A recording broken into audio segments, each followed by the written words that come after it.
They abandoned a poor girl in a sack to die, but the cowboy's daughter whispered, "Papa, she's my mama."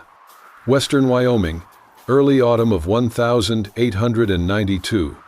The morning sun rose pale through a mist of gold and red leaves, the air sharp with the promise of frost. In the small frontier town of Red Willow, silence ruled the streets before dawn. Beyond the town lay Jack Rawlins's modest ranch, nestled at the edge of sagebrush and scrub pines. Jack Rawlins rode slowly along the rutted fence line, checking rails and posts. At 33, he was lean and steady, his face weathered by sun and wind. Since the death of his wife, he had taken few words, living quietly with his daughter Sadie. 4 years old, Sadie walked beside the saddle, small boots crunching in the morning dust, her breath a soft cloud in the cold air. They approached a stand of sycamore trees, their golden leaves shimmering in the light. Under one gnarled trunk lay a shape half hidden by fallen leaves and roots. Jack reined in his horse. Sadie halted, clutching the reins. Jack dismounted, eyes narrowing. The shape was a burlap sack, old and stained. He knelt and brushed aside leaves. The sack bore dark patches, blood. His heart quickened. He folded back the top edge and peered inside, his breath caught. There she was, a young woman, limp, her wrists tied, bruised skin showing on her arms and face. Her hair was tangled, her features pale. She looked as though she had been placed there like refuse. Sadie stood silent behind Jack, small fingers pressed to her lips. Jack's pulse thundered. Sadie's voice, small and urgent, broke the silence. "Papa, she's my mama." Jack froze. He stared at Sadie, then at the woman. In that moment, Sadie's imagination, stories Jack had told her of her mother, and the faint, hazy memories Sadie carried, they converged. That woman's dark hair, her gentle hands, her lashes, for a heartbeat, Sadie believed she saw the mother she could not remember. Jack's jaw tightened. He lifted the woman carefully, slipping his coat beneath her so she would not rest directly on rough wood. Sadie climbed into the saddle behind him, burying her face into his back. They rode back toward the ranch. Word spread swiftly. By noon, neighbors gathered, leaning fences, trading whispers. Mrs. Turner was first. Jack Rawlins, delivering stray calves? Or trouble this time? Jack carried the woman into the barn. He laid her gently on a spare mattress. Sadie stood by her side, pale and watching. A neighbor called out, "You found her in a sack. That's dangerous business. Hand her to the law." Jack turned, voice low but firm. "She's not awake yet. None of you heard what she has to say. Don't damn her before she can speak." Murmurs rippled. Some villagers shifted uneasily. A man spat to the ground. Others swallowed hard.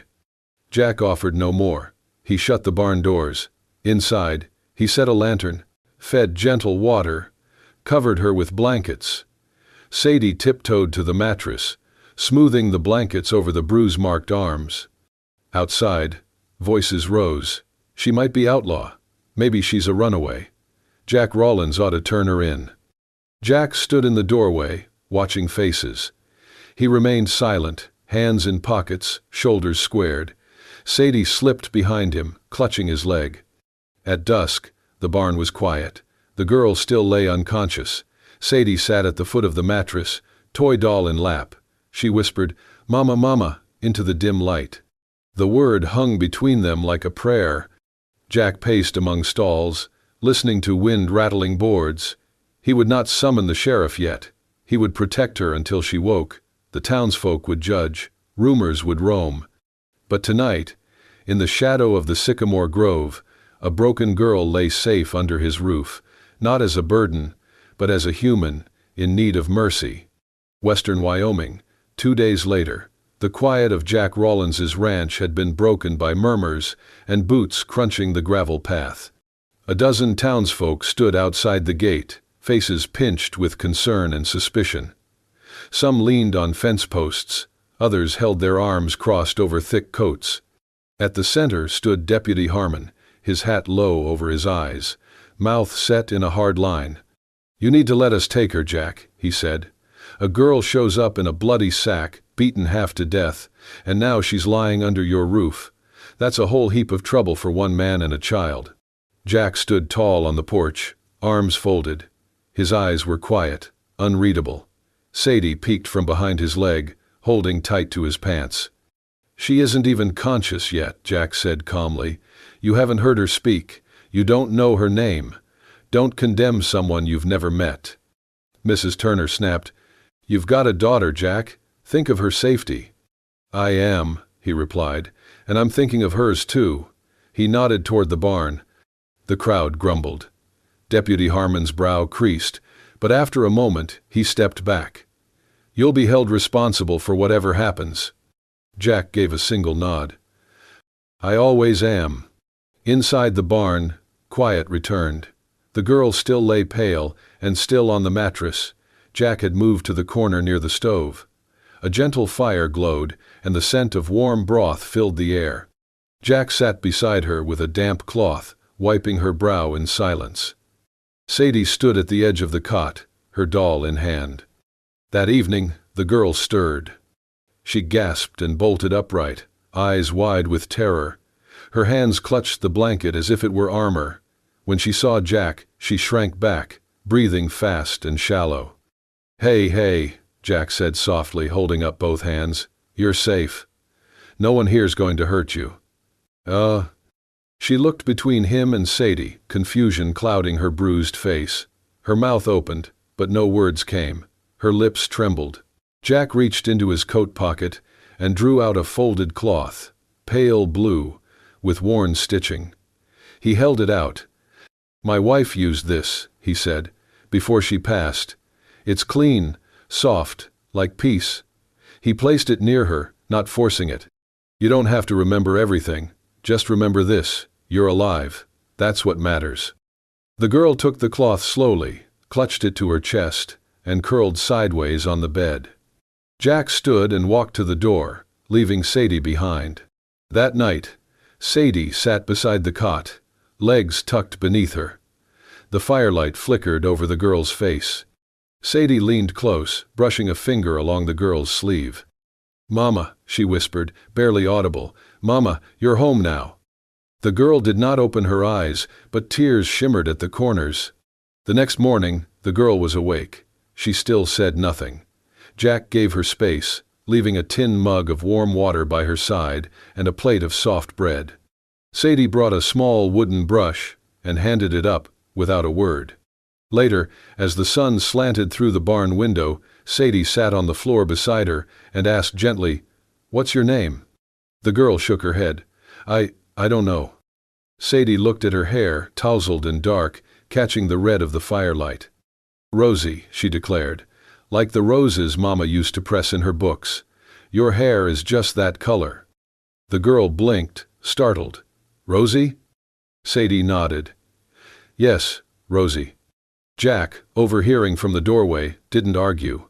He simply met the girl's eyes and gave a slow nod. "Rosie it is." That night, as the fire burned low and the wind whispered outside, Rosie lay on her side with the blue handkerchief tucked beneath her cheek. Beside her, Sadie curled up with her doll and whispered again, "Mama." Rosie let the tears fall silently into the pillow. She did not correct her. Western plains stretched gold under a sky the color of old tin. Jack stood beside a chestnut mare named Clover, reins loose in his hand. Rosie hesitated by the barn door, arms crossed, one foot drawing quiet circles in the dirt. "You don't have to," Jack said gently, nodding toward the saddle. Rosie shook her head. "No, I want to."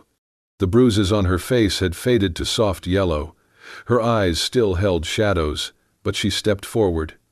Jack helped her mount slowly, steadying her leg. "That's it," he murmured. "Let her feel you, not fear you." He walked beside her as Clover moved at a careful pace. Rosie gripped the pommel tight at first, knuckles white, but after a few minutes, her fingers relaxed. The first week, they stayed close to the paddock. Jack never pushed. He walked with her every morning, adjusting the stirrups, reminding her to breathe. Sadie followed with a basket of apples for the horse.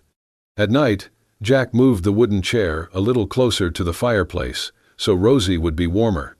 He cleaned her bandages with practiced hands and never asked about the scars. Each morning, there was always fresh hot water waiting in the tin basin by her cot. And though there were only 2 mugs in the house, he always gave her the porcelain one, the one with the faded bluebirds his wife once used. Once, she noticed her gloves mended with new thread. When she looked at Jack, he only shrugged. "Tore easy," he said. Rosie began helping with small chores, gathering eggs, brushing the horse. Jack led her. Sadie trailed behind, chattering cheerfully, telling stories about the stars and her dreams. Rosie listened, smiled, and nodded, but rarely spoke more than a few words. One afternoon, Jack led Rosie further out, past the old willow tree, into a wide field where the grasses waved like a golden sea. Clover trotted gently, and the wind lifted Rosie's hair. Suddenly, Rosie froze. Her fingers trembled on the reins, her breath caught. Jack looked up sharply. "Rosie?" Tears spilled down her cheeks before she knew they were there. She pressed a hand to her mouth. Her voice cracked. "I've been here before, or someplace like it. There was sun and grass. I remember a voice, a man's. I was on a horse," I laughed. She shook her head, confused and overwhelmed. "It was warm." Jack stepped closer, but did not touch her. "That's something. A peace." "I do not know who I was with," she whispered, "but I felt safe." Sadie, seated on the fence, slipped down and walked over. She reached up and patted Rosie's back with her tiny hand. "It's okay, Mama," she said softly. "I remember for you." Rosie looked at the child, wide-eyed. Her lips parted, but no sound came. Jack saw it, the flash of emotion, deep and raw, and looked away to give her a moment. That night, Rosie sat by the fire, holding the mended gloves in her lap. Jack poured her tea and left the mug beside her. No words passed, only the quiet comfort of shared silence. The girl in the sack had begun to fade. In her place, slowly, Rosie was becoming someone real. Western frontier, deep into autumn. Night falls cold and sharp over the Rollins ranch. A chill wind howled through the valley as Jack Rollins stirred the last coals in the hearth.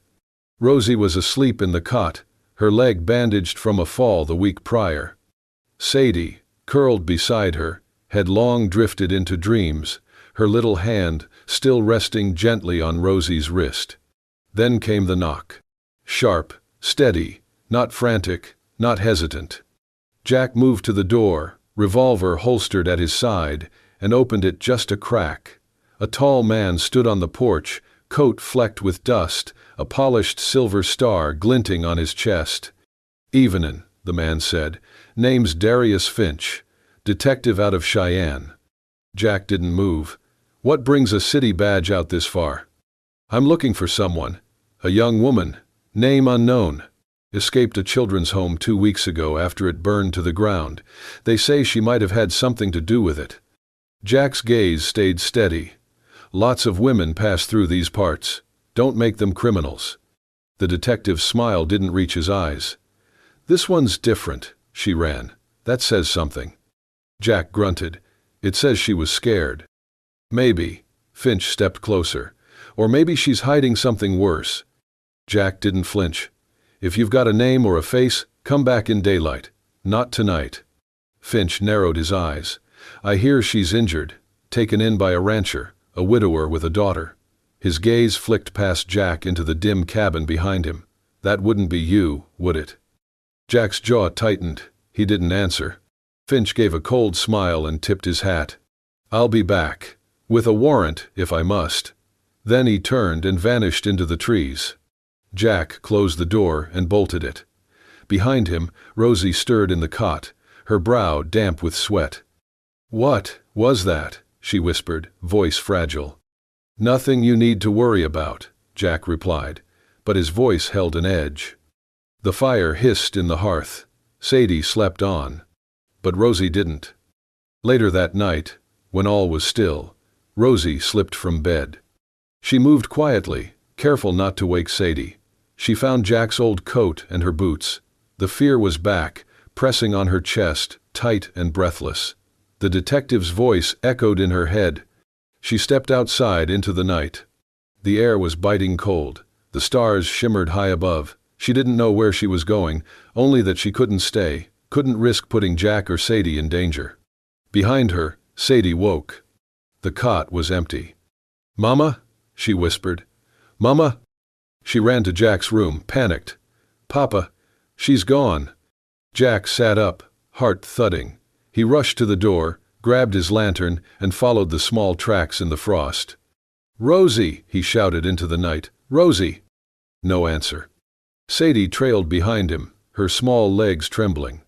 The trail led toward the edge of the ridge, where the land dropped sharply into brush and broken rock. Jack held up the lantern. Then he saw it. A crumpled shape at the base of a slope. Rosie. He moved without thinking, scrambling down the steep incline. Rosie was unconscious, her leg bent at an unnatural angle. Dirt streaked her face, her breathing was shallow. He knelt, gently gathering her in his arms. Her body was ice cold. Sadie sobbed at the top of the hill. "Mama, please come back." Jack looked up, then called softly, "Stay there, Sadie. I'll bring her back." It took nearly an hour to carry Rosie up the slope. Jack's muscles ached, but he didn't stop. Back at the ranch, he laid her by the fire and covered her in every blanket he could find.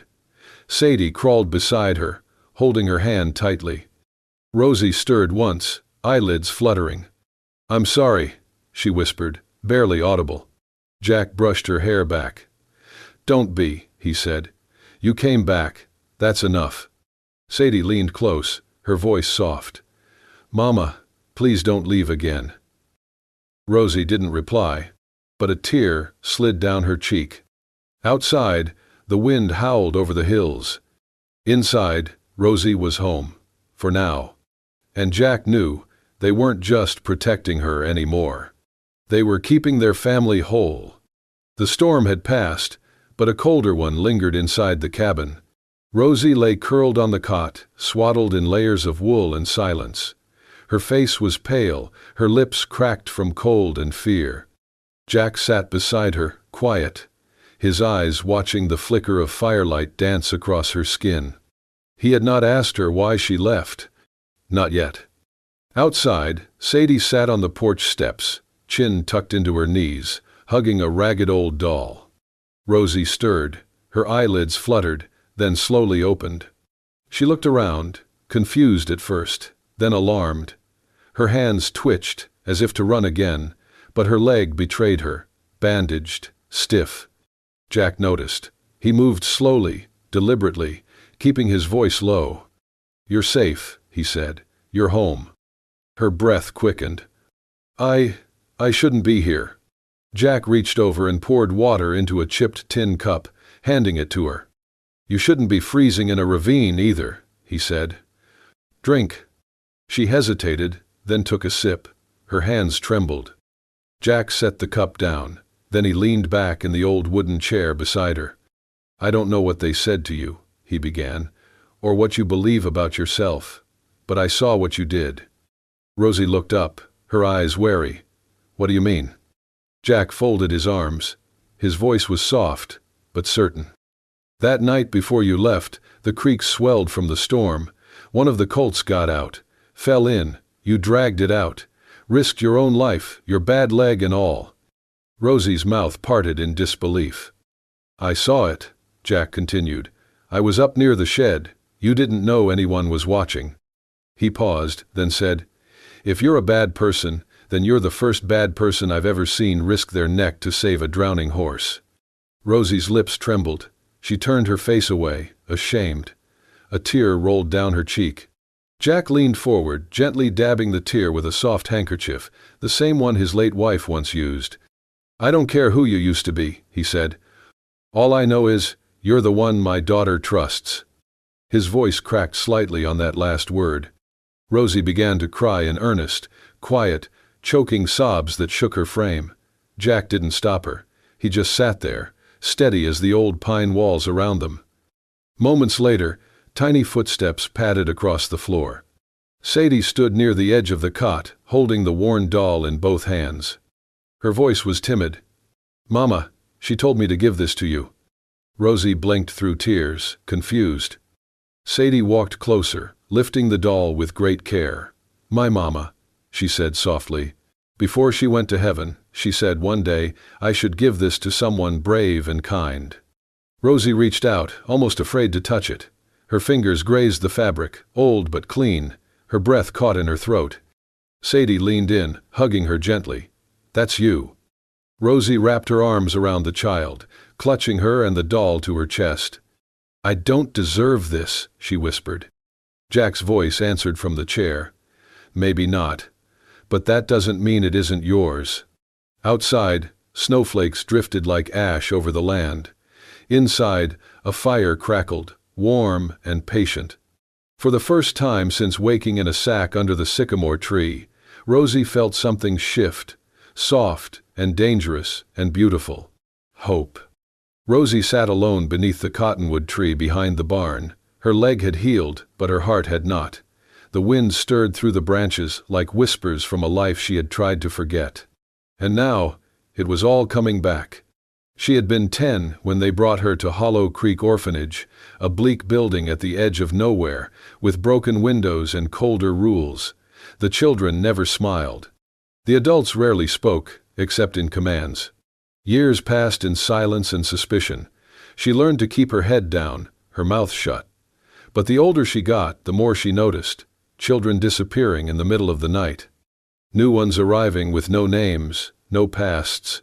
And no one ever asked questions. Until she did. "I found a ledger," she whispered one night to the wind, her hands gripping her skirt. "In the attic. It had names, dates, payments." She'd been cleaning the warden's office, dusting behind the old desk, when her fingers touched a loose board. Behind it, the book had waited. Handwritten pages, careful columns, initials she remembered from bedtime roll calls. When she confronted the matron, it was like lighting a match in a dry forest. They beat her. Locked her in the cellar. Then, days later, the fire. It tore through the west wing of the orphanage. 2 children died. The newspapers called it a tragic accident. But Rosie knew better. It was a warning. She had buried the ledger at the base of an old tree, a twisted sycamore just beyond the fence. Then she ran. But they found her. "They thought I'd died," she murmured, voice shaking. "They wrapped me in a sack and dumped me like garbage." She hadn't meant to say it aloud, but Jack was standing nearby. She hadn't seen him approach. He didn't speak, not at first. Rosie turned, ashamed. Her hands trembled. "I should have told you, but I thought, if you knew." Her voice cracked. "You'd send me away," she finished, barely audible. Jack knelt down slowly beside her. "You buried the truth," he said softly, "and they buried you for it." She looked at him, her eyes wide and full of tears. "It's not over. They'll come again." Jack didn't flinch. Instead, he reached for her hand. His fingers were rough, warm, steady. He didn't say he believed her. He didn't say he forgave her. He just held on. And that was enough. She broke then, fully and deeply, leaning into him like a dam, finally surrendering to flood. He wrapped his arms around her and held her as she cried, as the trees swayed, as the secrets she had carried for so long finally left her in ragged breaths. Inside the cabin, Sadie was coloring with broken crayons on a wooden plank. She looked up once, toward the window.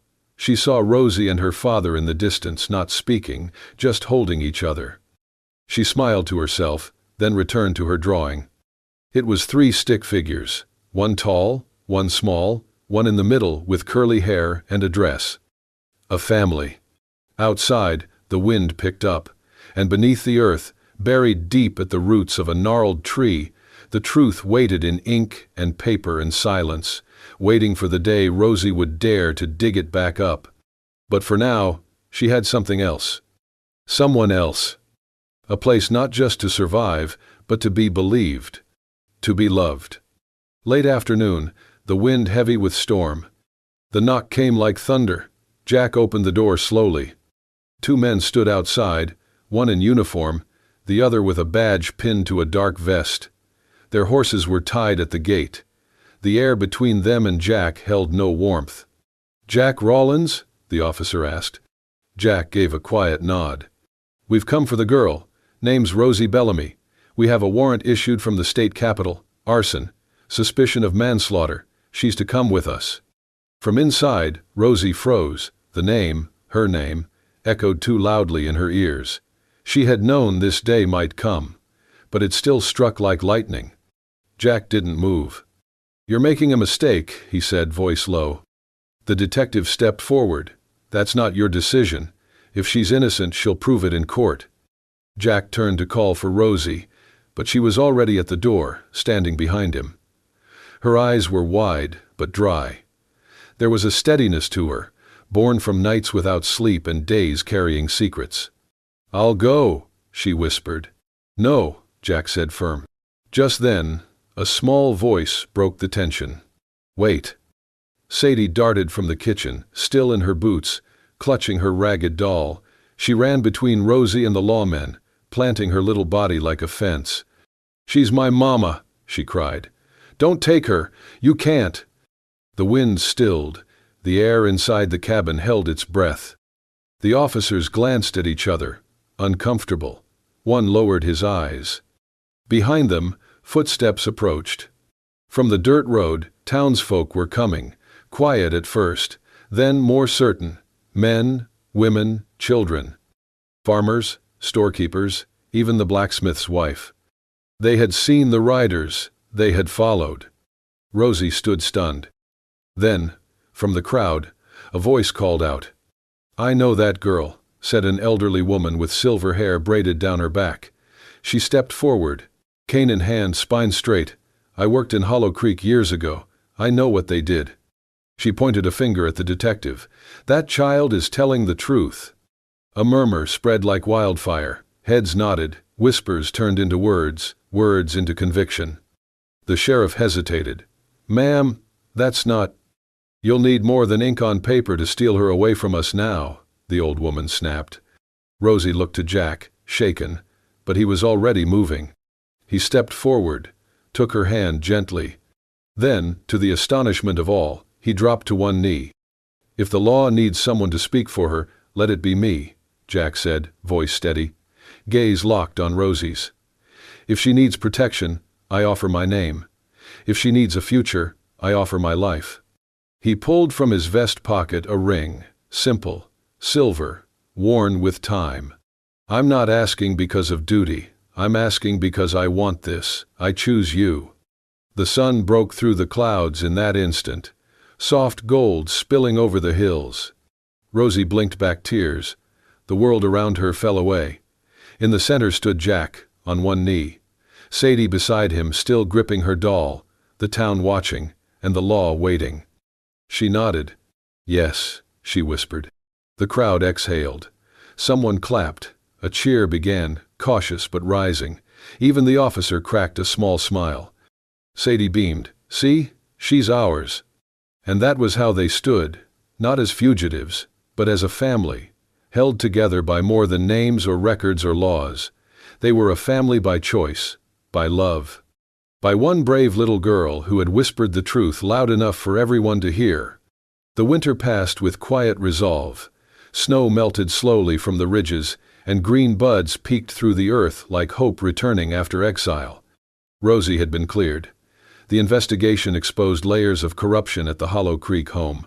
Witnesses came forward.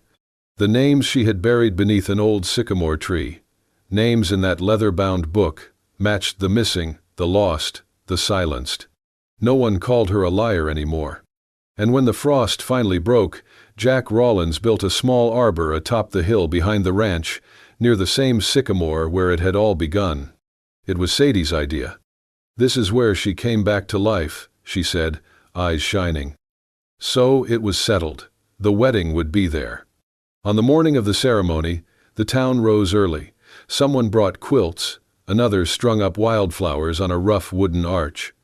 The blacksmith carved 2 simple benches. Even the preacher hiked up the slope, Bible in one hand, cane in the other. Rosie stood at the base of the hill, breath caught in her throat. Her dress was plain, cotton, ivory, sewn by hand with care. It had no lace, no train, but it shimmered in the sun like river water. Her hair was braided down her back. No veil. Just honesty. Sadie stood beside her, holding a bouquet of wild daisies and goldenrod. Her little boots kicked dust, too excited to stand still. "You ready, Mama?" she asked. Rosie looked at her, heart full. "Yes, baby, more than ever." They walked up together, hand in hand. Jack waited beneath the sycamore, in his best shirt, hat pressed to his chest. His eyes never left Rosie. The preacher raised his voice above the soft wind. "Marriage," he said, "is not the union of two perfect people. It is the promise of two imperfect hearts to stay when storms howl and rivers rise. It is standing firm, side by side, when the world says, 'Run.'" He looked at Rosie, then at Jack. "I ask you now, do you choose this life, this bond, this love?" "I do," Jack said. "I do," Rosie echoed, voice steady. The preacher nodded. "Then by the strength given me, and the truth lived between you, I pronounce you husband and wife."